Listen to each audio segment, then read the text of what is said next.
here's what the tensioner guide, secondary tensioner guides look like. You can kind of see there that it is worn down, but you know, hasn't worn all the way through like a lot of people's. So definitely needed to be replaced. As far as I can tell, it is the original, but wasn't the cause of the noise. What was the cause of the noise was this guy. So the tensioner here, this plastic piece, hooks on like this, goes over like so, and what had happened was the top piece here that hooks like down here had broken off.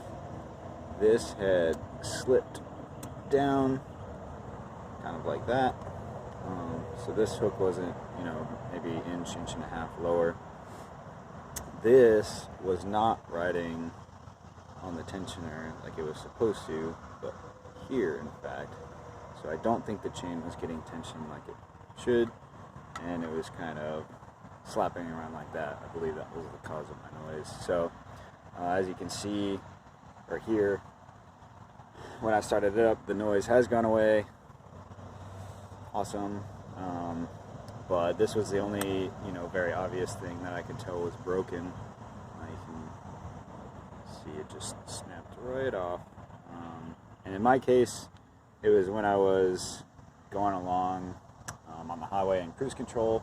My crankshaft sensor was broken, and I actually had to replace the sensor part. Not the sensor part, the plug. It looks like someone had smashed it, and I think it lost the connection and maybe just sent a shock through the system and snapped that piece off, which was probably going to happen at some point anyway. You can see these are the two secondary tensioners. I did end up replacing those too. Here's the other one.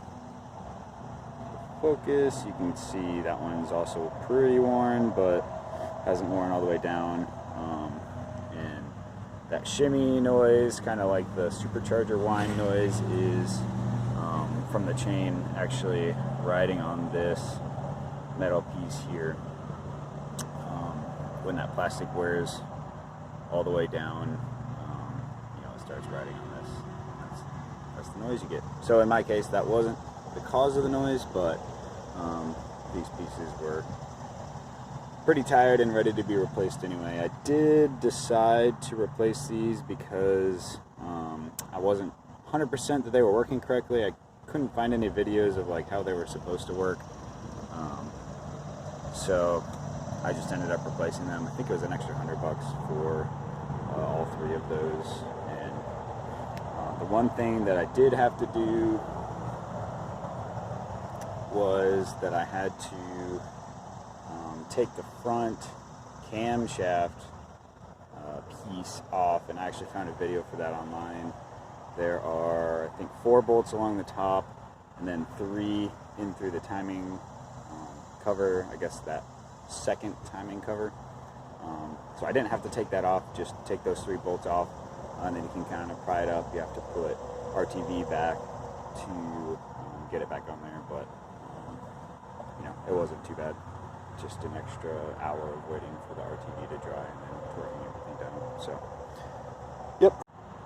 The other thing I wanted to mention, I saw this online. Someone had suggested doing this, and I really liked it. So I went to Harbor Freight and grabbed, I think they were $4, $3.99 or something like that. I ended up needing 2 of them. That's my other one that I used back there.